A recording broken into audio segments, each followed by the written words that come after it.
검찰개혁의 대의를 위해 장관님 한 발만 물러나 주십시오. 존경하고 사랑하는 장관님께 지난주 총장님에 대한 징계 청구 및 직무집행 정지 처분 이후 저희 검찰은 거의 모든 평검사와 중간 간부 및 지검장, 고검장에 이르 객체 장관님의 이번 처분을 제고하여 달라는 충정, 어린 릴레이 건의가 요원의 불길처럼 타오르고 있습니다. 제가 총장 권한대행 근무 첫날 밝혔듯이 갈라진 검찰 조직을 검찰개혁에 대해 아래 하루빨리 하나로 추스르려면 이와 같은 검사들의 건의에 권한대행으로서 침묵만은 할 수 없어 죄송스럽지만 장관님께 이렇게 글을 올리게 되었습니다. 장관님의 시대적 소명인 검찰개혁이란 과제를 완성하려면 형사소송법, 검찰청법과 관련 시행령 및 뒤치개 개정이나 검찰의 형사부, 공판부를 강화하는 등 조직 정비와 인사만으로는 절대 이루어질 수 없습니다. 검찰개혁에 2100여 명의 검사들과 8000여 명의 수사관들 및 실무관들, 전체 검찰 구성원들의 마음을 얻지 않고서는 백약이 부유입니다. 검찰 구성원들의 마음을 얻지 않고 개혁의 대상으로만 삼아서는 아무리 좋은 법령과 제도도 공연불이 될 것입니다. 대통령님께서도 검찰개혁에서 검찰이 주체가 되어야 한다고 누차 말씀하신 취지도 거기에 있다고 생각하고 지난 20여 년간 역대 정부가 추진해온 검찰개혁이 실패한 이유도 여기에 있는 것으로 알고 있습니다. 제가 검찰국장으로서 장관님을 모시는 7개월 동안 장관님께서 얼마나 검찰개혁을 열망하고 헌신하여 오셨는지 하고 묵년화의 노래 가사처럼 그대처럼 순결하게 그대처럼 강인하게 검찰개혁 과제를 추진하여 오셨는지 누구보다도 잘 알고 있습니다. 형사소송법 시행령 단독 소검 문제 등에 있어서는 장관직까지 걸겠다고 주장하시어 관철하셨고 검사의 직접 수사 범위는 일부 양보하더라도 사경의 무혐의 송부 사건 재수사 등에 있어 사법통제 부분은 국민의 인권 보호를 위해 검찰 송치 규정을 끝까지 지켜주셨습니다. 검찰개혁에 대한 이러한 장관님의 헌신과 열망이 장관님의 이번 조치로 말미암아 무산될 위기에 처해 있어 감히 말씀드리고자 합니다. 이번 조치가 그대로 진행하게 되면 검찰 구성원들의 마음을 얻기는커녕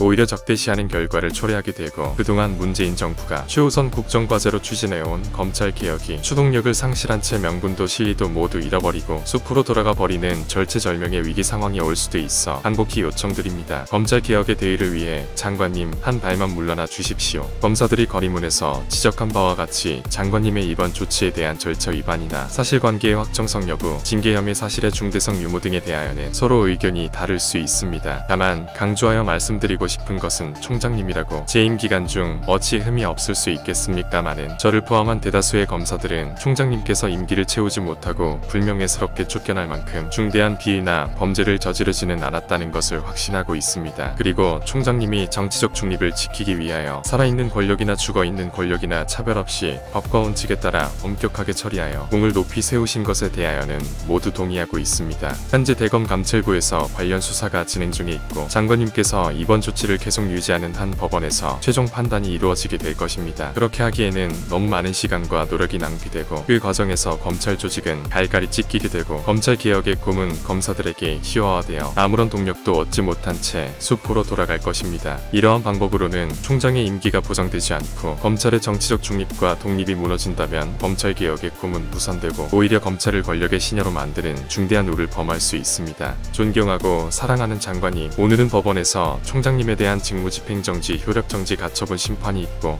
모레는 법무부에서 징계 심의가 열립니다. 지금이라도 늦지 않았습니다. 장관님이 그토록 열망하는 검찰개혁의 꿈을 이루기 위해 장관님의 이번 처분을 철회하는 결단을 내려주실 것을 간곡히 악망합니다.